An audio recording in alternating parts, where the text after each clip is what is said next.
competition. Stevie Wonder trying to do the dash. Sweater, I'm the coldest, run them over like an avalanche. I might break a nail for real the way I'm thumbing through this cash. Get some tummy tea from my toe bag because it's hella fat. Beauty and beast, where is my feast? We can't fight, you're thirsty, I'm ready to eat. Seldom I'm seen, I'm chasing my dream. What up, my blushing glams? Like I fed for me, it's your girl Blush, and I am back with another episode of Glam Chat. Happy new year. Well, happy new calendar year. I have to basically correct myself these days because I know that everybody has their view of what New Year's is spiritually and all this other good stuff. But my calendar right now says January 2022, so I'm gonna say happy new calendar year for you guys. I hope that you guys have been staying focused and working on what you said you were going to work on, not because it's a new year, so to speak, but because you owe it to yourself to basically to stay on track, to stay focused, to do what you said you were going to go ahead and do. For my entrepreneurs out there, for my business owners, for my independent contractors, you guys know what first quarter means. You know, this is where you kind of set the pace, set the foundation for what the rest of the year is going to look like. The rest of your fiscal year is going to look like. So make sure you make it count. I actually want to go ahead and start off before I kind of get started on the video. I actually want to take the time out to thank you guys, my subscribers, my viewers, my loyal watchers.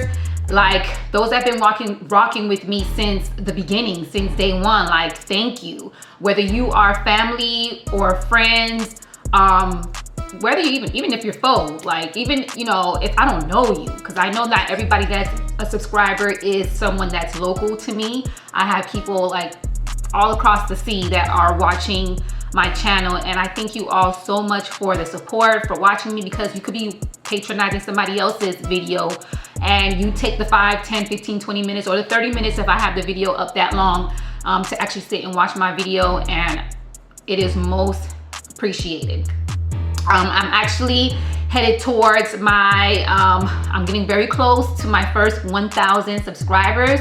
So for some in the social media realm, that may be a minuscule number, or may not be that big of a deal. But for me, I find it to be a milestone, because if you've been rocking with me since day one, you know that I'm not that consistent, and it is something that I have struggled with for some years. A lot of it has to do with work, because I always have these full-time jobs that take a lot of my time.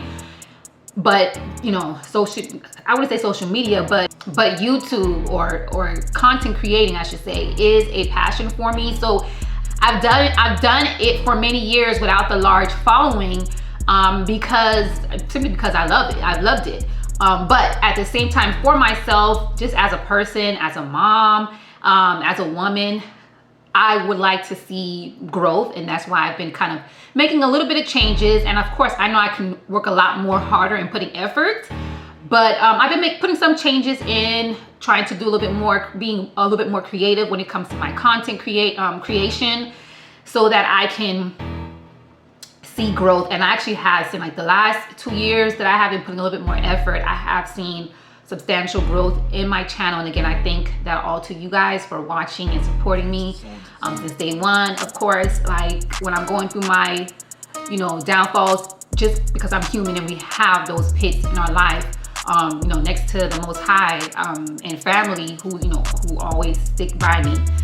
Like, I again am so grateful for what I have in front of me. So if you are new to the squad, to the Glam Squad, hopefully you stick around. Hopefully you like what you see here and you join the Blushing Glam Squad. You can do that very easily by clicking that subscribe button. All right, and just sit here for the ride. So today I decided I wanted to just sit and do a chat with me. I haven't done these things in a while, so I thought that I would start off the calendar year with a chat with me. And what a better topic to talk about, since we're talking about meeting goals and things of that sort, than success. Specifically, how do we measure success? So you're on social media, especially talking with family and friends. Lately, most of the conversations that I've been having with my cousins and sisters and my brothers is, how are we gonna do this? Like my husband, like, okay, we're on crunch time. We got things that we gotta do. We got goals we need to meet financially, career-wise. What are we gonna do? How can I help you? Okay, or can you help me with this, or things, kind of piggybacking off of each other and things of that sort. So I was thinking the other day, well, we talk a lot about success. What is success? Or how do we measure success, I should say?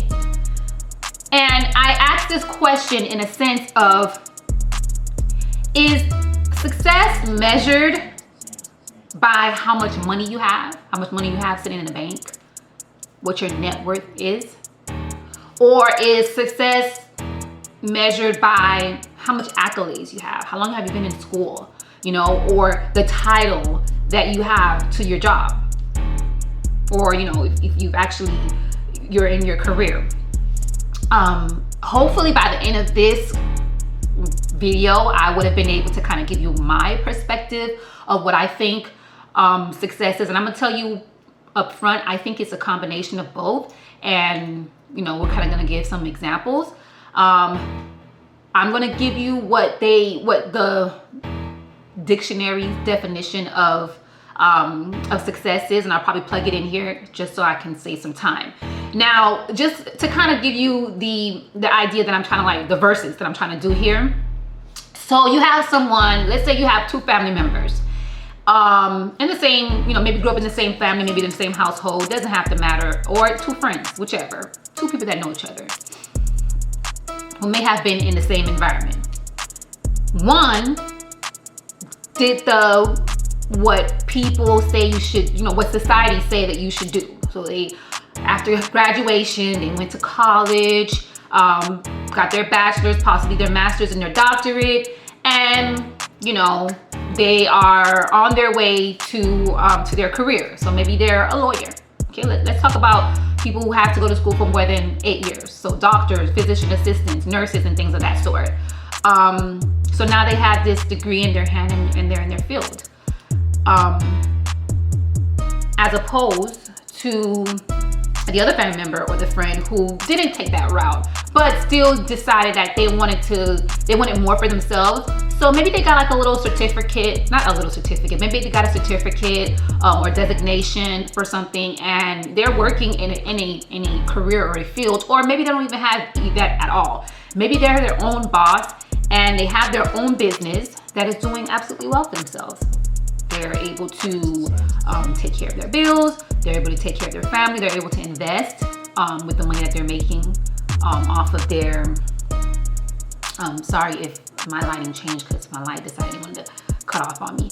Anyways, so this person didn't go the long route of going to school and getting all the degrees and things like that, but still ended up finding themselves where they had a business that did well for themselves. So at the end of the year, when they do their taxes and things like that, they still are coming back with a profit, so to speak. So it's not that much losses. They actually see their income. They actually see what their business is doing. As opposed to this person who, they don't have their own business. They don't have that much losses that they have to worry about and ins and outs of that nature. But they're like a newly attorney or something of the sort who just passed the bar and maybe didn't open their own firm yet. Maybe they're working at a new firm, but nonetheless, their title is, attorney. So most people would look at that person like that person is successful because they have all the degrees to prove that they're successful. They, they're working at this firm, and maybe it might be a very popular or very, maybe a very popular firm, or a firm that's a very well-known firm, and or whatever the case is. And maybe they even have to dress the part, because when they're going to work, they have to constantly wear business suits and business shoes and things, and have to look very clean cut and polished. So someone would look at that person and say that that person is successful. But what about when you actually sit down with that person tells you, well, yeah, I have all the degrees. Yeah, I passed the bar. Yeah, I'm working for this very, exquisite, well-known firm. But the amount of money that I'm taking home, I can barely, I take care of my bills, but that's that. After I finish taking care of my bills, that's that. I can't even, I've been thinking about trying to, work on having a family, but I can't even do that because, I work so much hours. Or, with all these student loans that I have backed up, I can't even afford to pay it back with the amount of money that I'm making here. But everybody thinks that I'm so successful because of the PA that I have, or the Esquire that I have behind my name. You know what I'm saying? Or the MD that I have behind my name. And I find that to be a thing, especially like in Caribbean households. This is not me bashing Caribbean households, because, I would never want to put that light, a negative light. But just being honest, growing up, especially, being Haitian, it's a couple of things that your parents want to see you go to school for. One of them is a doctor, quite possibly an attorney or a lawyer, depending on the household, because then sometimes some people believe that attorneys are, evil, blah, blah, blah, whatever. But it's either a doctor, a lawyer, or some sort of engineer. And even in engineers, I don't know about all that. You're either gonna be a doctor or a lawyer growing up. Now, things may have changed, but growing up, that's what it was all about. And if you didn't go to school for any of those things, your parents did not see you as a person that's gonna be successful. Now let's go back to this other person here who, again, like I said, they maybe did not decide to take the route of going to school for 8 to 10 years. Maybe they went and they got themselves a designation in insurance. And they decided to, actually start selling life insurance. And as they're selling life insurance, they did so well for themselves in that field that they actually opened their own agency. And that agency, again, from that point, is doing so well that it basically pays for itself. It pays for the agent lifestyle. They were able to hire employees and things of that sort. So is one person more successful than the other because this person went to school longer and has the accolades, has the paperwork, has the degrees to show, as opposed to this person who didn't go but still decided that they wanted more for themselves and went this route? Personally, I feel like it can be a combination of both. In the end, it really just matters. It really just matters on how you are content with your situation. If you went to school for 8 to 10 years and you're miserable at your job, or your job doesn't pay, your job cannot cover your lifestyle. And your lifestyle doesn't even have to be a lifestyle that's, so expensive, or 6-figure lifestyle. If you can't even afford to pay your bills and then still be able to put money away for savings, still be able to put money away for the future, for retirements and things and investments, your child's tuition, for future, if they want to go to college or anything of the sort. If you can't put money away to be able to say, hey, at the end of the year or in August in the summer, I want to be able to take me and my family on vacation.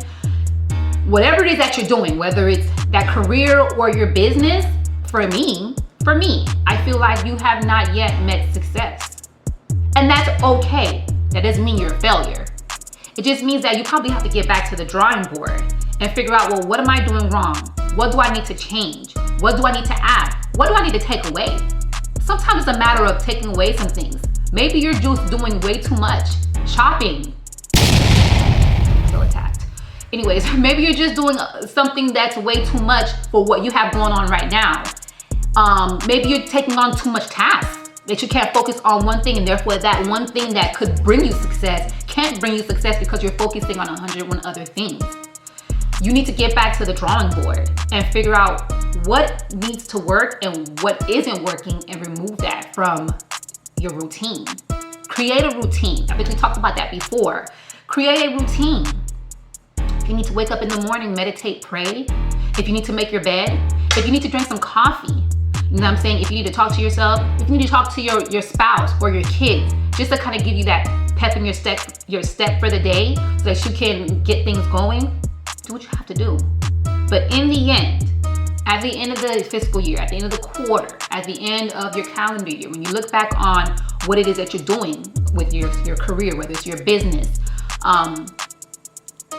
if it has not brought back a return, if you can't say, well, I think I did well for myself and I've been able to cover all of my bills and be able to kind of treat myself and or my family or save or whatever the case is, for me at least, I feel like you haven't met that level of success that you may have wanted to reach. And then also success also, I feel, comes with a sense of contentment, with happiness, because again, you can have all those things, those accolades. People know you as Dr. such and such, you know, Esquire, blah, blah, blah. Or he owns this business, this business that everybody knows about. But at the end of the day, if you're not happy, all of that is just pointless to me.